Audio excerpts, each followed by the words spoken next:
KR ಪೇಟೆಯ ಎಲ್ಲ ನನ್ನ ಆತ್ಮೀಯ ತಂದೆ ತಾಯಂದಿರು, ಯುವಕ ಮಿತ್ರರಿಗೆ ಕೃತಜ್ಞತೆಯನ್ನು ಸಲ್ಲಿಸ್ತಕ್ಕಂಥ ಈ ಒಂದು ಕಾರ್ಯಕ್ರಮದಲ್ಲಿ ಭಾಗವಹಿಸಿರ್ತಕ್ಕಂಥ ಎಲ್ಲ ನನ್ನ ಹಿರಿಯರೇ, ತಾಯಂದಿರೇ, ಯುವಕ ಸ್ನೇಹಿತರೆ, ಮಾಧ್ಯಮದ ಮಿತ್ರರೇ ಹಾಗೂ ವೇದಿಕೆ ಮೇಲೆ ಈ ಒಂದು ಕಾರ್ಯಕ್ರಮದ ಪ್ರಮುಖ ರೂವಾರಿಗಳಾಗಿ ಬಹಳ ಅಚ್ಚುಕಟ್ಟಾಗಿ ಕಾರ್ಯಕ್ರಮವನ್ನು ನಿರ್ವಹಣೆ ಮಾಡಿರ್ತಕ್ಕಂಥ KR ಪೇಟೆ ವಿಧಾನಸಭಾ ಕ್ಷೇತ್ರದ ಶಾಸಕರು, ನನ್ನ ಆತ್ಮೀಯ ಸ್ನೇಹಿತರು ಆಗಿರ್ತಕ್ಕಂಥ ಮಂಜು ಅವರೇ, ಮಾಜಿ ಸಚಿವರಾಗಿರ್ತಕ್ಕಂಥ ನಾರಾಯಣಗೌಡರೇ, ಸಾರಾಮಹೇಶ್ ಅವರೇ, ಮಾಜಿ ಶಾಸಕ ಮಿತ್ರಗಳಾಗಿರ್ತಕ್ಕಂಥ ಶ್ರೀರಂಗಪಟ್ಟಣದ ರವೀಂದ್ರ ಅವರೇ, ನಾಗಮಂಗಲದ ಸುರೇಶ್ ಗೌಡ್ರೆ, ಬಡವಳ್ಳಿಯ ಡಾಕ್ಟರ್ ಅನ್ನದಾನಿ ಅವರೇ ಹಾಗೂ ಸುರೇಶ್ ಬಾಬು ಅವರು ನಮ್ಮ ಶಾಸಕಾಂಗ ಪಕ್ಷದ ನಾಯಕರಾಗಿ ಇತ್ತೀಚೆಗೆ ನೇಮಕರಾಗಿರ್ತಕ್ಕಂಥ ಚಿಕ್ಕನಾಯಕನಹಳ್ಳಿ ವಿಧಾನಸಭಾ ಕ್ಷೇತ್ರದ ಮತ್ತೊಬ್ಬ ನನ್ನ ಆತ್ಮೀಯ ಸ್ನೇಹಿತರು ಆಗಿದ್ದಾರೆ ಸುರೇಶ್ ಬಾಬು ಅವರು ಈ ಕಾರ್ಯಕ್ರಮದಲ್ಲಿ ಭಾಗವಹಿಸಿದ್ದಾರೆ. ರಾಮಚಂದ್ರ ಅವರು ಮಂಡ್ಯದ ನಮ್ಮ ಪಕ್ಷದ ಅಭ್ಯರ್ಥಿಯಾಗಿದ್ದಂಥ ರಾಮಚಂದ್ರ ಅವರಿದ್ದಾರೆ. ಇತ್ತೀಚೆಗೆ ವಿಧಾನ ಪರಿಷತ್ತಿನ ಚುನಾವಣೆಯಲ್ಲಿ ಶಿಕ್ಷಕರ ಕ್ಷೇತ್ರದಿಂದ ಆಯ್ಕೆಯಾಗಿರ್ತಕ್ಕಂಥ ವಿವೇಕ್ ಅವರೇ, ವೇದಿಕೆ ಮೇಲೆ ಎಲ್ಲದಕ್ಕಿಂತ ಪ್ರಮುಖವಾಗಿ ನಮ್ಮ ಹಾಸನ ಜಿಲ್ಲೆಯ ಶಾಸಕರಾಗಿ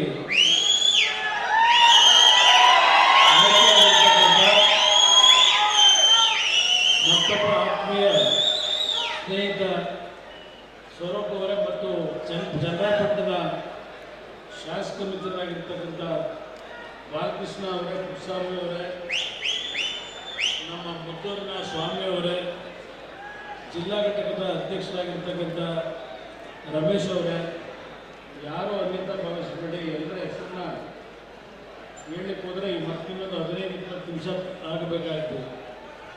ಈಗಾಗಲೇ ಬಹುಶಃ ಬೆಳಗ್ಗೆ 10:30-11 ಗಂಟೆಯಿಂದ ಈ ಒಂದು ಕಾರ್ಯಕ್ರಮದಲ್ಲಿ KR ಪೇಟೆ ವಿಧಾನಸಭಾ ಕ್ಷೇತ್ರದ ಹಳ್ಳಿಗಳಿಂದ ನನ್ನ ತಾಯಂದಿರು, ಯುವಕರು, ಹಿರಿಯರೇನು ಇವತ್ತಿನ ಕಾರ್ಯಕ್ರಮದಲ್ಲಿ ಭಾಗವಹಿಸಿದ್ದೀರಿ.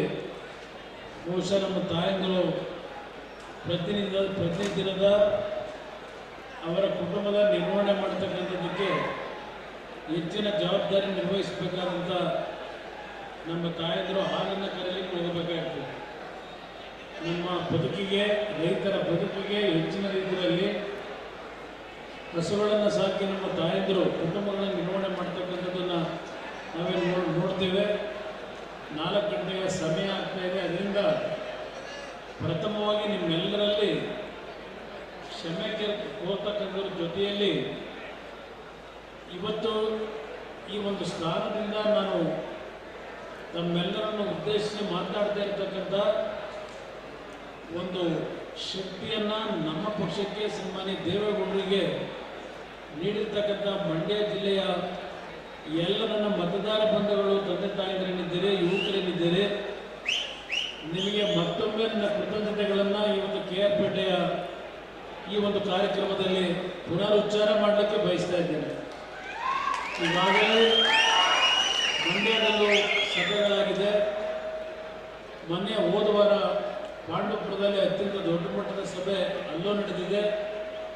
ಇವತ್ತು ಮುಂದುವರೆದ ಭಾಗವಾಗಿ ಮಂಜಣ್ಣ ಅವರ ನೇತೃತ್ವದಲ್ಲಿ ಮತ್ತೆ ಇಲ್ಲಿ ಈ ಒಂದು ಕಾರ್ಯಕ್ರಮದ ಒಂದು ಕೃತಜ್ಞತೆಯನ್ನು ಸಲ್ಲಿಸ್ತಕ್ಕಂಥ, ಒಂದು ಜನತೆಗೆ ಗೌರವ ಸಲ್ಲಿಸ್ತಕ್ಕಂಥ ಕಾರ್ಯಕ್ರಮವನ್ನು ಅವರೇನು ಇವತ್ತು ಆಯೋಜನೆ ಮಾಡಿಕೊಂಡಿದ್ದಾರೆ. ಇವತ್ತು ನಾನು ಹೆಚ್ಚಿನ ವಿಷಯಗಳನ್ನು ಪ್ರಸ್ತಾಪ ಮಾಡಲಿಕ್ಕೆ ಹೋಗೋದಿಲ್ಲ. ಈ ಬಾರಿ ತಾಯಿ ಚಾಮುಂಡೇಶ್ವರಿಯ ಆಶೀರ್ವಾದ ಸಂಪದ್ಭರಿತವಾದ ರೀತಿಯಲ್ಲಿ ಕೆಲವು ಭಾಗದಲ್ಲಿ ದೊಡ್ಡ ಮಟ್ಟದಲ್ಲಿ ಮಳೆಯ ಅನಾಹುತಗಳಾಗಿರ್ಬೋದು.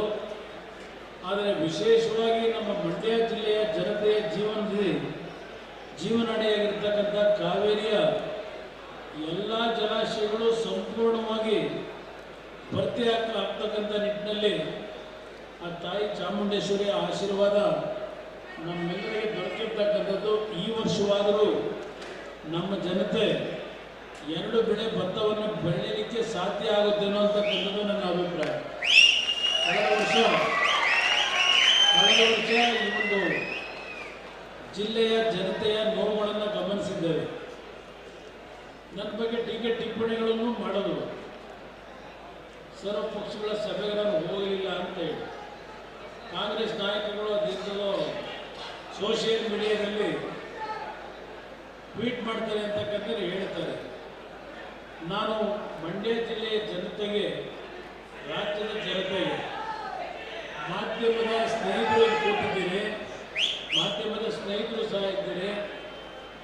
ಭಾನುವಾರದ ದಿನ ಸಭೆ ಕರೆದರು, ಸರ್ವ ಪಕ್ಷಗಳ ಸಭೆ ಅಂತ ಹೇಳಿ. ಸರ್ವ ಪಕ್ಷಗಳ ಸಭೆಯನ್ನು ಭಾನುವಾರ ಕರೆದು ಶನಿವಾರ ಬೆಳಗ್ಗೆನೇ 8,000 ಕ್ಯೂಸೆಕ್ಸ್ ನೀರನ್ನು ತಮಿಳುನಾಡಿಗೆ ಹರಿಸ್ತಕ್ಕಂಥ ಕೆಲಸ ಮಾಡಿ ನಮ್ಮಿಂದ ಸಲಹೆ ಪಡೆಯತಕ್ಕಂಥದ್ದು. ಈ ಸರ್ಕಾರ ಏನು ಸಲಹೆ ಪಡೀಲಿಕ್ಕೆ ಭಾನುವಾರ ದಿನ ನಮ್ಮ ಸಭೆ ಕರೆದರು. ಇದು ನಡೆದಿರ್ತಕ್ಕಂಥ ಘಟನೆ. ಪಾಪ ಕೆಲವು ಸ್ನೇಹಿತರುಗಳು ಹೇಳಿದ್ದಾರೆ, ಯಾವುದೋ ಬಾಡೂಟ ಮಾಡದೆ ಕುಮಾರಸ್ವಾಮಿ ದೊಡ್ಡದಾಗೋಯ್ತು, ಕಾವೇರಿ ನೀರಿನ ವಿಷಯದಲ್ಲಿ ಸಭೆಗೆ ಬರಲಿಲ್ಲ ಅಂತೇಳಿ. ನನಗೆ ಈ ಬಾರಿ ವಿಶ್ವಾಸ ಇತ್ತು, ಏಕೆಂದರೆ ನನ್ನ ಮೇಲೆ ಸವಾಲನ್ನು ಬೇರೆ ಹಾಕಿದ್ದಾರೆ. ನಾನು 2 ಕಾವೇರಿ ಪ್ರಾಧಿಕಾರದ ನಿರ್ವಹಣಾ ಒಂದು ಪ್ರಾಧಿಕಾರ ಏನಿದೆ, ಈ ಪ್ರಾಧಿಕಾರಗಳನ್ನು ಮುಂದಿನ 5 ವರ್ಷದಲ್ಲಿ ಕುಮಾರಸ್ವಾಮಿಯವರು ರದ್ದು ಮಾಡಬೇಕು, ಇದನ್ನು ಮಾಡಿಸಬೇಕು. ರದ್ದು ಮಾಡಿ ಬಂದರೆ ಸೇವಕನಾಗಿರ್ತೀವಿ ಅಂತ ಕೈ ಜೋಡಿಸಿ ಮನವಿ ಮಾಡ್ತೀನಿ. ನಿಮ್ಮ ಸೇವೆ ಮಾಡ್ತಕ್ಕಂಥದ್ದು ನನಗೆ ಅವಶ್ಯಕತೆ ಇಲ್ಲ. ನನ್ನನ್ನು ಈ ನಾಡಿನ ಈ ಒಂದು ಜಿಲ್ಲೆಯ ಜನತೆ ಬಡವರ ಸೇವೆಯನ್ನು ಮಾಡಲಿಕ್ಕೆ ನನ್ನನ್ನು ನೇಮಕ ಮಾಡಿದ್ದೇನೆ. ನಾನು ಮತ್ತೊಬ್ಬರ ಕೈಯಲ್ಲಿ ಸೇವೆ ಮಾಡಿಸ್ಕೊಳ್ತಕ್ಕಂಥದ್ದು ಅವಶ್ಯಕತೆ ಇಲ್ಲ. ಯಾಕೆಂದರೆ ಹಿಂದೆ ಸೇವೆ ಮಾಡಿದ್ದು ನೋಡಿದ್ದೇನೆ, ನಾನು ಯಾವ ರೀತಿ ಸೇವೆ ಮಾಡಿದ್ದಾರೆ ನಮಗೆ ಅನ್ನೋದು ನಾನು ನೋಡಿದ್ದೇನೆ. ಅದರ ಅವಶ್ಯಕತೆ ನನಗಿಲ್ಲ. ಲಘುವಾಗಿ ಮಾತನಾಡೋದು ನಿಲ್ಲಿಸಿ ಅನ್ನೋದನ್ನು ಹೇಳಲಿಕ್ಕೆ ಬಯಸ್ತೀನಿ. ಬಹುಶಃ ಸುರೇಶ್ ಬಾಬು ಅವರೇನೋ ಹೇಳ್ತಾ ಇದ್ದಾರೆ, ನನಗೆ 3ನೇ ಬಾರಿಯ ಒಂದು ವಾಲ್ವನ್ನ ರೀಪ್ಲೇಸ್ಮೆಂಟ್ ಆದಮೇಲೆ, ಅದಕ್ಕಿಂತ ಮುಂಚೆ 4-5 ವರ್ಷವೇ ನಾನು ಬಾಡೂಟ ಮಾಡೋದನ್ನು ನಿಲ್ಲಿಸ್ಬಿಟ್ಟಿದ್ದೀನಿ ಆರೋಗ್ಯ ದೃಷ್ಟಿಯಿಂದ. ನನಗೆ ಬಾಡೂಟ ಹೆಚ್ಚಲ್ಲ. ನಮ್ಮ ಸ್ನೇಹಿತರುಗಳು ನಮ್ಮ ಒಂದು ಸಮಾಜದಲ್ಲಿ ಏನಾದರೂ ಒಂದು ಶುಭ ಕಾರ್ಯಕ್ರಮಗಳನ್ನು ಮಾಡೋದಾದರೆ, ಶುಭ ಕಾರ್ಯಕ್ರಮಕ್ಕೆ ಹಿತೈಷಿಗಳನ್ನು, ಸಂಬಂಧಿಕರನ್ನು, ನೆಂಟರಿಷ್ಟನ್ನು ಕರೆದು ಒಂದು ಬಾಡೂಟ ಆಗ್ತಕ್ಕಂಥ ಒಂದು ಕೃತಜ್ಞತೆ ಸಲ್ಲಿಸ್ತಕ್ಕಂಥ ಕೆಲಸ ಮದುವೆ ಸಮಾರಂಭಗಳಾದ ನಂತರ ಇಲ್ಲ ಮತ್ಯಾವುದೋ ಒಂದು ಶುಭಗಳಿಗೆನಲ್ಲಿ ಮಾಡ್ತಕ್ಕಂಥದ್ದು ನಮ್ಮ ಸಮಾಜದ ಒಂದು ಸಂಪ್ರದಾಯ ಏನಿದೆ. ಆ ಸಂಪ್ರದಾಯವನ್ನು ಇವತ್ತು ನಮ್ಮ ಶಾಸಕರು ಮಾಡಿದ್ದಾರೆ. ಇಲ್ಲಿ ನಾವು ಬಾಡೂಟವನ್ನು ಹಾಕಿಸಿ ಯಾರನ್ನು ಮೆಚ್ಚಿಸಲಿಕ್ಕೆ ಇದು ಮಾಡ್ತಾ ಇಲ್ಲ. ನಮ್ಮ ಸಂಪ್ರದಾಯ ಇದು. ನಮ್ಮ ಕುಟುಂಬಗಳಲ್ಲಿ ನಾವು ಹಳ್ಳಿಗೆ ನಾವು ಬಂದಾಗ ನಾನು ಹಲವಾರು ಬಾರಿ, ಸಾವಿರಾರು ಬಾರಿ ಬಂದಿದ್ದೇನೆ. ಮಂಡ್ಯ ಜಿಲ್ಲೆಯಲ್ಲಿ ಎಷ್ಟಿಂತ ಹೇಳೋದಿಲ್ಲ, ಹಲವಾರು ಭಾಗಕ್ಕೆ ಭೇಟಿ ಕೊಟ್ಟಾಗ ನೀವುಗಳು ನಾವೇನು ಬಂದಂಥ ಸಂದರ್ಭದಲ್ಲಿ ವೆಜಿಟೇರಿಯನ್ ಊಟ ಮಾಡೋದಿಲ್ಲ ಹಳ್ಳಿಗಳಲ್ಲಿ.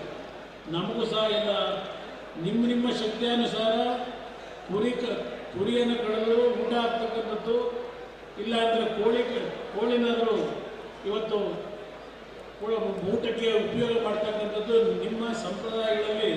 ನಾವು ಹಳ್ಳಿಗಳಿಗೆ ಬಂದಾಗ ನೀವೇನು ಪ್ರೀತಿ ತೋರಿಸ್ತೀರಿ, ಅದಕ್ಕೆ ಪರ್ಯಾಯವಾಗಿ ನಿಮ್ಮಗಳಿಗೆ ಪ್ರೀತಿ ತೋರಿಸ್ತಕ್ಕಂಥ ಕೆಲಸ ಮಂಜಣ್ಣ ಅವರು, ಮೊನ್ನೆ ಪುಟ್ಟರಾಜ್ ಅವರು ಮಾಡಿದ್ದಾರೆ. ಇದೆಲ್ಲ ಒಂದು ಭಾಗ. ಇದಕ್ಕೆ ಜಾಸ್ತಿ ನಾನು ಮಾತಾಡಲಿಕ್ಕೆ ಹೋಗೋದಿಲ್ಲ.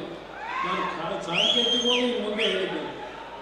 ಆದರೆ ಒಂದು ಇವತ್ತಿನ ಕಾರ್ಯಕ್ರಮದಲ್ಲಿ ಕಳೆದ ಲೋಕಸಭೆಯ ಚುನಾವಣೆಯಲ್ಲಿ ನಾನು ಚುನಾವಣೆಗೆ ಲೋಕಸಭೆಗೆ ನಿಲ್ಲಬೇಕು ಅಂತ ಇದ್ದವನಲ್ಲ. ಅದು ಎಲ್ಲಿಂದ ಎಲ್ಲಿಗೂ ಹೋಗಿ ಕೊನೆಗೆ ಸುದ್ದಿ ಬಳಸಿ ನನ್ನ ಗುತ್ತಿಗೆಗೆ ಬಂದಂಥದ್ದೇನಿದೆ ಮಂಡ್ಯ ಜಿಲ್ಲೆಯ ಜನತೆ ಈ ಬಾರಿ ಕುಮಾರಣ್ಣ ಅವರನ್ನ ಏನಾದರೂ ನಾವು ಮಂಡ್ಯ ಜಿಲ್ಲೆಯ ಲೋಕಸಭಾ ಅಭ್ಯರ್ಥಿ ಮಾಡಿ ನಾವೆಲ್ಲ ಆಶೀರ್ವಾದ ಮಾಡಿದರೆ ಈ ಜಿಲ್ಲೆಗೆ ಕುಮಾರಣ್ಣನಿಂದ ಏನಾದರೂ ಒಂದು ಅಲ್ಪ ಸ್ವಲ್ಪ ಅನುಕೂಲಗಳಾಗ್ಬೋದು ಅಂತಕ್ಕಂಥ ಒಂದು ನಿರೀಕ್ಷೆಯಿಂದ ನನಗೆ ಆಶೀರ್ವಾದ ಮಾಡಿದ್ದೆ. ನಾನು ಇವಾಗ ಕೇಂದ್ರದಲ್ಲಿ ಮಂತ್ರಿಯಾಗಿ ಸುಮಾರು 30-35 ದಿನಗಳಾಗಿದೆ. ಇವತ್ತು 2 ದೊಡ್ಡ ಖಾತೆಗಳು ಅಂತಕ್ಕಂಥದ್ದು ಹೊರನೋಟದಲ್ಲಿದೆ. ಆದರೆ 2 ಖಾತೆಗಳನ್ನು ನಿಭಾಯಿಸಬೇಕಾದರೆ ಬಹಳ ಸೂಕ್ಷ್ಮವಾದಂಥ ಒಂದು ಕಠಿಣವಾದಂಥ ಕೆಲಸ ಇದು.